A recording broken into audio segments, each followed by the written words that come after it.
Hey, I'm Kyle Wilson from Homecraft Saunas, and I'm excited to help walk you through today our product lineup and how to properly install our sauna heaters. And I wanted to say at the beginning that all electrical that you'll be seeing here and our help to you is to ensure that it's done safely, but all electrical needs to be installed by a certified electrician. The purpose of this video is just to help guide and ensure that you're doing it right along the way. So when you buy a Homecraft product, it comes with three main components. You have the sauna heater, you have our contactor boxes, and you have our touchpad.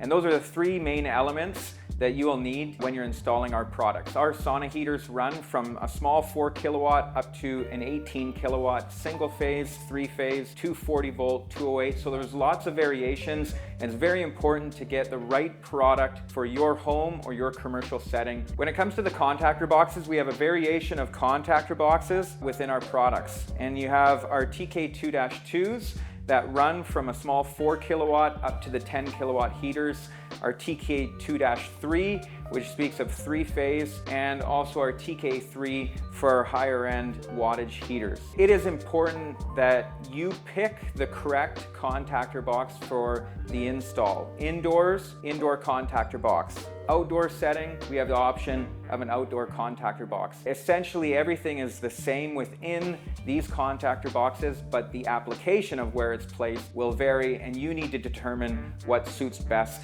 your setting. In regards to our touchpads, we have two very simple options. We have our regular touchpad, and we also have our Wi-Fi touchpad. And they can be installed in the very same way. Both fit in a standard 2-gang electrical box. The usage or the installation of them is exactly the same. So today we're going to walk you through how to properly install our contactor boxes, the touchpad, to the sauna heater. We hope this answers the majority of the questions, just to show how this should be installed and how you should properly run it. And if there's any questions that come up, you can always email us at info@homecraftsaunas.com. We're happy to help you install our product correctly. So this is going to be a typical indoor installation. This shows everything from the outside view of the sauna, so everything that's not inside the sauna. We have our cable that comes down. This is your electrician is running the main power. He runs the main power, and it has to come to our contactor box. That's where our control wiring's fed from. Main power has to go there. It does not go directly to the heater. That is a common difference between our heater and other brands. So the power comes in, it goes to the contactor box. From there we have the transformer, and that transforms our low voltage circuit. We provide you with 18.4 and 18.2 to cover the two parts of the control wiring. So from our contactor, we run the 18.4. That goes to a 2-gang box, and that is for our touchpad. The 18.4 runs between the contactor and the touchpad, and is terminated in both sides under a terminal block. Then you have the 18.2, which we also provide a short run, and that is for the probe or the sensor, temperature sensor, all the words for the same thing. That runs up, and that terminates at the top of the room above the heater. So in our manual, it says 2 inches. Certain heaters are allowed to be on the side. Some heaters have to be directly above.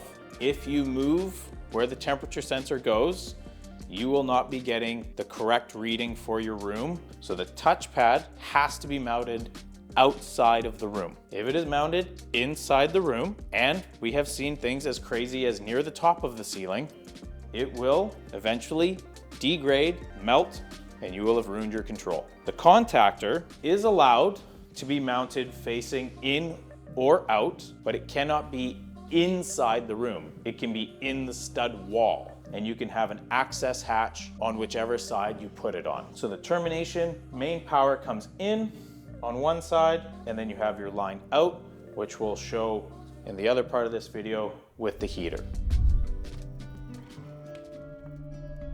If you are doing an outdoor installation, we have our outdoor box here. You have to do your entry into the boxes on the outdoor installation from the bottom.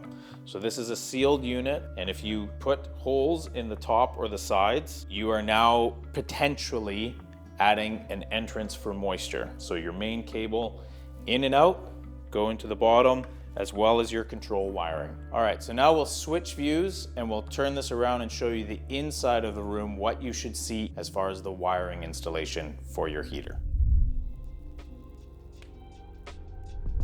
Now you're inside the room looking at the wall. Up here at the top is where the temperature sensor is coming out at the top of the wall. Each control comes with a temperature sensor pack, and it has your sensor, morettes, and this is the sensor cover. When you fasten the sensor at the top on the TNG, you'll be strapping your wood on the wall. You want to cover it so that you don't show a giant hole and it looks terrible. So do not throw this out. They are going to do their connection. They will fasten it 2 inches from the ceiling, whatever your ceiling height is, above the heater, and then they'll use this to cover. The screws for this temperature sensor cover are also in the pack here. There's enough for the temperature sensor and for the cover. So that goes up there, it's fastened, and then you come down to the heater. From the contactor box down here, you're gonna have your cable that is gonna be terminated inside the box. Another question we get asked, can you use a dry connector for the contactor box? The answer is yes. You can use a dry connector because it is not inside the sauna space. From there, your cable comes in, it comes out at the bottom. Because you need to have a gap from the wall space to the heater, most people will not want to have a giant cable hanging out from their wall and a big loop. Knowing where your heater placement is key. You can have slack that gets pushed back into the wall. So for your electrician, it is easier if they have some slack. So when they have to service this later, they can then pull the slack when they move the heater so that they can tip the heater to get to the connections at the bottom. Our recommendation is that you leave a little bit extra cable going into the heater inside your wall space so that you have that extra cable to pull the heater out as you need. And it's available inside the wall cavity, but it can still be relatively hidden, so it's still aesthetically pleasing for your room. So that's the install from the inside of the heater.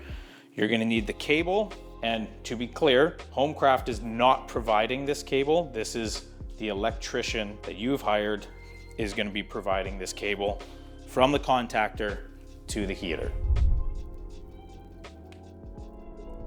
Okay, so I'm gonna be covering how you would terminate the cable to the heater and finish your installation. Number one question is, which cable do you use? We always say is it has to be copper. If you use aluminum, it can overheat your connections here or here, and both cause very long-term damage to the heater and can cause a fire. So do not use aluminum wire. It must be copper. This is a tech cable. This is readily available anywhere in North America, and every electrician should know that a tech connector goes with tech cable. This is all safe, good to go. A very common question is actually inside the heater. How do I terminate my ground? Because we have a post that hangs out off the side of the heater. So when you take your ground, you can run it to the post and terminate it with a stake-on connector. There's this yellow connector here. You crimp that onto the end of the ground, slide it into the post, tighten it up, 100% solid. Finally, you take your 2 power lines. We provide you with the morettes. So this is with a number 6, which is actually slightly larger than required. There's 2 wires that come off of the high limit switch here. 1 wire goes to each. Very important, you do not bypass this high limit. This is another thing that historically was done by people who wanted to make their rooms hotter. If you bypass this high limit and change the factory wiring, you have voided your warranty and you have increased your fire risk exponentially. It keeps your house safe, leave it installed. If you have any questions or your electrician has any questions, the wiring diagram is actually on the inside lid. So when this lid is closed, you can't see it. But when he takes it off, this has the wiring diagram for a single phase installation and a 3-phase installation.